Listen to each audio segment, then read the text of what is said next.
دریائے فرات سے سونے کا پہاڑ ظاہر ہوگا، اگر تم زندہ رہے تو اس میں سے ایک پائی بھی لینے کی کوشش مت کرنا، حضور نے فرمایا، اس لیے کہ اس کے حصول کے لیے لوگ ایسے لڑیں گے کہ 100 لوگ اگر اس مال کو سونے کو لینے جائیں گے 99 قتل ہو جائیں گے، ایک بچے گا، مر جائیں گے سب۔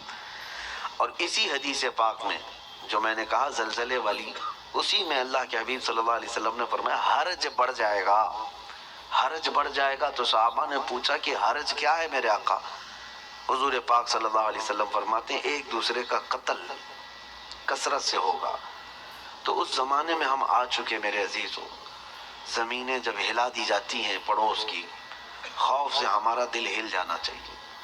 حضرت عمر ابن عبدالعزیز رضی اللہ تعالیٰ عنہ 5ویں خلیفہ راشد ہیں، ان کے زمانے میں کسی ملک میں زلزلہ آیا، زمین ہل گئی، تو وہاں کے جو گورنر تھے، وہاں کے جو ذمہ دار تھے، حاکم تھے، ان کے نام پر حضرت عمر ابن عبدالعزیز نے فوراً خط جاری کیا کہ جیسے ہی زلزلہ آیا، حالانکہ وہ زمانہ عمر ابن عبدالعزیز کا تھا، عدل و انصاف کا زمانہ، ان کے زمانے میں جس جگہ پر زلزلہ آیا تھا اس جگہ انہوں نے اتنا ٹائٹ کر دیا، کورونا میں جیسے کوارنٹائن وغیرہ کے معاملات تھے، ایسے حضرت عمر ابن عبدالعزیز نے سارے لوگوں کو ٹائٹ کر دیا، کہا اس پورے خطے کے لوگ کثرت سے استغفار کریں، سب استغفار میں مشغول ہو جائے، کوئی ایک بندہ بھی نہ رہے۔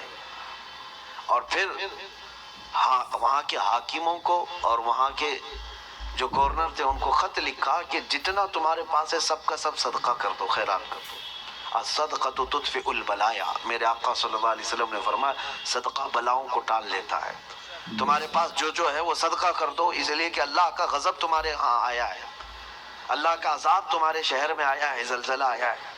تو سارے لوگوں پر آپ نے لازم کر دیا تھا کہ استغفار میں مشغول ہو جائیں اور صدقہ و خیرات کثرت سے کرنے لگ جائیں۔ عزیزان گرامی وقار، اور ابھی 3 اور بڑے زلزلے آنے والے ہیں جس کی بشارت میرے آقا صلی اللہ علیہ وسلم نے فرمایا عرب کی سرزمین پر آئے گا، مشرق میں اور مغرب میں، یعنی ایک ایسٹ میں، ایک ویسٹ میں، اور ایک عرب کی سرزمین۔ یہ قیامت سے پہلے 3 بہت بڑے زلزلے آنے والے ہیں جس میں لاکھوں لوگ دھنس جائیں گے، زمین اتنی تیز پھٹے گی کہ ہزاروں کی نہیں لاکھوں کی تعداد اس میں زمین میں چلی جائے گی۔ مشرق میں ہم لوگ بھی آتے ہیں، ویسٹرن میں دوسری کنٹریز ہیں، آپ کو پتہ یورپ وغیرہ، اور عرب ہے۔ اور ان زلزلوں کے متعلق جو فرمایا گیا وہ قیامت سے قریب آنے والے ہیں، وہ بڑی نشانیوں میں سے ہیں۔ اور ان عذابات میں جو گرفتار ہو گئے، اللہ کی پناہ، اللہ کی پناہ، کوئی دنیا کی طاقت انہیں نہیں بچا پاتی، کوئی دنیا کی طاقت انہیں روک نہیں سکتی۔ اسی لیے آج میں یہ میسج دینا چاہ رہا تھا کہ کثرت سے استغفار میں لگ جائیں، جتنا زیادہ ہو سکے، صرف اپنے لیے نہیں، اپنے بھائیوں کے لیے۔ سورہ انفال 9ویں پارے میں اللہ تعالیٰ فرماتا ہے وَمَا كَانَ اللَّهُ لِيُعَذِّبَهُمْ وَأَنْتَ فِيهِمْ وَمَا كَانَ اللَّهُ مُعَذِّبَهُمْ وَهُمْ يَسْتَغْفِرُونَ۔ آیت ہے، اللہ فرماتا ہے اللہ اس قوم کو عذاب نہیں دے گا اس لیے کہ اے محبوب آپ ان کے بیچ میں ہیں۔ ایک ذریعہ یہ ہے۔ دوسری بات اللہ تعالیٰ قرآن میں فرماتا وَمَا كَانَ اللَّهُ مُعَذِّبَهُمْ وَهُمْ يَسْتَغْفِرُونَ، اور اللہ ان کو اس وقت تک عذاب نہیں دے گا جب تک یہ استغفار کرتے رہیں گے، جب تک یہ استغفار کرتے رہیں گے۔ استغفار کیا ہے؟ استغفر اللہ ربی من کل ذنب واتوب الیہ، استغفر اللہ ربی من کل ذنب واتوب الیہ، استغفر اللہ ربی من کل ذنب واتوب الیہ۔ میرے عزیزو، کثرت سے استغفار کرو۔ اور اسی کو میں نے بہت پہلے کورونا کی جب ابتدائی حالات تھے اس وقت میں نے ایک اپنے چھوٹے سے میسج میں بیان میں نشر کیا تھا کہ اللہ کے حبیب صلی اللہ تعالیٰ علیہ وسلم نے ارشاد فرمایا کہ یہ عذاب الہی کی نشانیاں ہیں، استغفار کرو، اور جب تک استغفار کرتے رہو گے اللہ اس عذاب میں مبتلا نہیں کرے گا۔ آج کہیں کسی پڑوس کے گھر پر آگ لگی ہو تو اس کی چنگاریاں تمہارے گھر کو بھی جلا سکتی ہیں۔ یہ مت سمجھنا کہ ترکی ہل گیا، ملک شام ہل گیا، یہ تو ہم بہت دور بیٹھے ہیں، زمین تو سب کی جڑی ہوئی ہے، زمین ایک ہی ہے۔ اور ان زلزلوں کے ساتھ اللہ تعالیٰ پوری دنیا کو یہ عبرت دینا چاہتا ہے، اسی لیے توبہ و استغفار کے ذریعے سے اپنے اعمال کی طرف توجہ دیں۔ اور وہ جو ہزاروں لوگ دھنس گئے ہیں زمینوں کے اندر، ان کے لیے مغفرت کی دعا کریں. اور جو آج قسم پرسی کے عالم میں وہاں پر ہیں، بڑی بڑی عمارتیں جو ڈھہ گئیں، بہت سارے لوگ بے گھر ہو چکے، ان کے مال مویشی سب ہلاک ہو چکے، ان کے لیے اپنے دل میں رقت پیدا کریں. وہ تمہارے بھائی ہیں، امت مصطفیٰ ہیں. نبی پاک صلی اللہ تعالیٰ علیہ وسلم نے یہی ارشاد فرمایا، مومن وہی ہے کہ جو دوسرے مومن کی تکلیف پر تڑپ جائے. مثل المؤمن کمثل جسد اذا اشتكى عضو تداعى له سائر الجسد بالسهر والحمى. ایک مومن کی مثال میرے آقا فرماتے ہیں سارے جسم کی طرح ہے. ایک عضو کو بھی تکلیف ہوگی تو پورے جسم میں بخار آ جائے گا. آج ترکی اور سیریا ملک شام کے غم میں ہم شامل ہیں. آج ہمیں ان کے لیے استغفار بھی کرنی ہے، ہمیں ان کے لیے دعائیں مغفرت بھی کرنی ہے، ان کے لیے رحم کی بھیک اللہ کی بارگاہ میں مانگنی ہے. میرے عزیزو، تنہائی میں اللہ تعالیٰ کی بارگاہ میں روتے گڑ گڑاتے مانگے.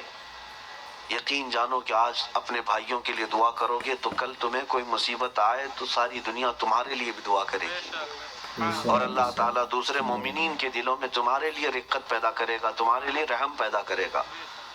ان غریبوں کے لیے، ان قسم پرسی کے عالم میں موجود لوگوں کے لیے دعا کریں.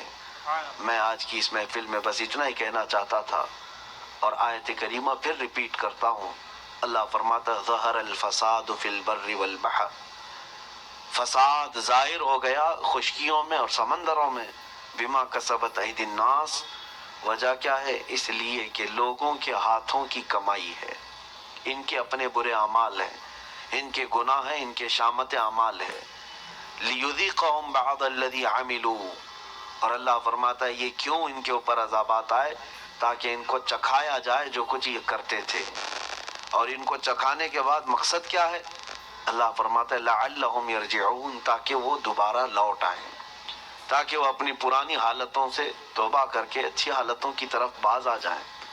اللہ کریم ہم سب کو کہنے سننے سے زیادہ عمل کی توفیق عطا فرما. اے رب کریم تیرے عذابات سے ہماری حفاظت فرما. ہم تیری آزمائشوں کے قابل نہیں مولا، تیرے امتحان میں اتارے جانے کے قابل نہیں. اے رحمان اے رحیم ہم سب کو آئے ہوئے عذابات سے محفوظ فرما دے. اے کریم خدا، تیرے رسول نے جو دعا کیا تھا تیرے دربار میں وہی دعا کرتا ہوں. اللہم انی اسألک من خیر ما سألک منہ نبیک سیدنا محمد صلی اللہ علیہ وسلم. اللہم انی اعوذ بک من شر ما استعاذک منہ نبیک سیدنا محمد صلی اللہ علیہ وسلم. اللہم ان اردت بعبادک فتنة فاقبضنا غیر مفتونین، فاقبضنا غیر مفتونین، فاقبضنا غیر مفتونین. اے اللہ اگر تو نے اپنے بندوں کے آزمائش کا ارادہ کر لیا ہے تو مولا ہمیں بغیر آزمائش کے اس دنیا سے اٹھا لے، ہمیں بغیر فتنوں میں مبتلا کیے تو اپنی بارگاہ میں بلا لے. اے اللہ ایمان کی سلامتی اور عزت کی سلامتی کے ساتھ دنیا سے ہمیں رخصتی عطا فرما. آج کے ویڈیو میں اتنا ہی. بس آپ لوگ کو کیسا لگا مفتی سلمان جاہی صاحب کا بیان سن کر کے نیچے کمنٹ باکس میں اپنی رائے ضرور دیں، اور ویڈیو کو ابھی تک لائک نہیں کیا ہے تو ویڈیو کو ایک لائک کر دیں. آپ کو ایک لائک سے یوٹیوب ویڈیو کو دوسرے تک بھیجتا ہے. نیکسٹ کس ٹاپک پر آپ لوگ ویڈیو دیکھنا چاہتے ہیں نیچے کمنٹ باکس میں اپنی رائے ضرور دیں. آپ لوگ سے پھر ملتے ہیں کسی نیکسٹ ویڈیو میں. اللہ حافظ.